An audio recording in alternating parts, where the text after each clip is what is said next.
మాకు 8th రోజు late night ఒక కాంప్లైంట్ రావడం జరిగింది.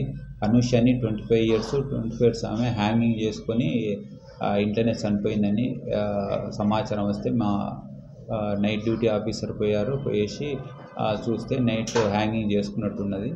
అయితే వాళ్ళ భర్త సాఫ్ట్వేర్ ఇంజనీరు, హైటెక్ సిటీలో చేస్తారు. వాళ్ళ భర్త 11 o'clock అట్లా వస్తాడు. ఈమెనేమో ఇంట్లో సాఫ్ట్వేర్ వర్క్ ఫర్ హోమ్ అని చెప్పేసి ఇంట్లోనే వర్క్ చేస్తుంటుంది. యాప్ ప్లస్ బెట్టింగ్ అలవాటు ఉన్నది.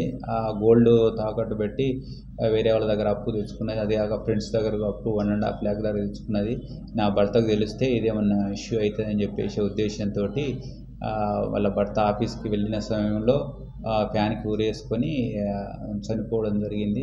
అయితే వాళ్ళ భర్త 11 o'clock వచ్చి తలుపు కొడితే ఎంత కొట్టినది తిరగలేదు. వాళ్ళ కొలీగ్ కూడా పక్కనే ఉంటాడు.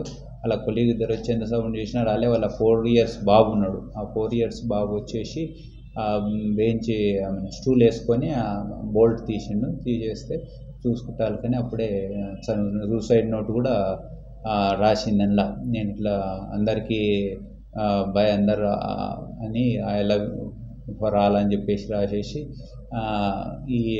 నేను ఇవన్నీ చేసినా అని చెప్పేసి సూసైడ్ నోట్లో రాయడం జరిగింది. ఈ బెట్టింగ్ యాప్లు తర్వాత ఈ టెలిగ్రామ్ యాప్లకి లోన్ అయ్యి చాలామంది ఇట్లా ప్రాణాలు కోల్పోతున్నారు. అలా ప్రాణాలు కోల్పోకుండా అందరూ అవేర్ కావాలి. అన్నెసరీ వచ్చే లింక్స్ కానీ తర్వాత బెట్టింగ్స్ కానీ ఫోన్లలో వస్తే దాన్ని యూజ్ చేయకూడదు. యూజ్ చేసి ఏమైనా ఉంటే సమాచారం పోలీసు వాళ్ళకి తెలపాలి. దాన్ని బ్లాక్ అన్న చేయాలి. కానీ తప్పించి కానీ యూజ్ చేయడం వల్ల ప్రాణాలు మొత్తం కోల్పోతున్నారు. చాలా లాస్ అవుతారు పబ్లిక్.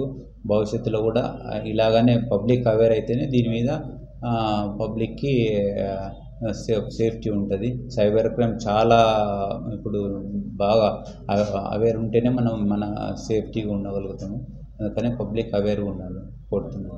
అసలైన తొలి వెలుగు. ఫాలో వాట్సాప్ @తొలి వెలుగు official.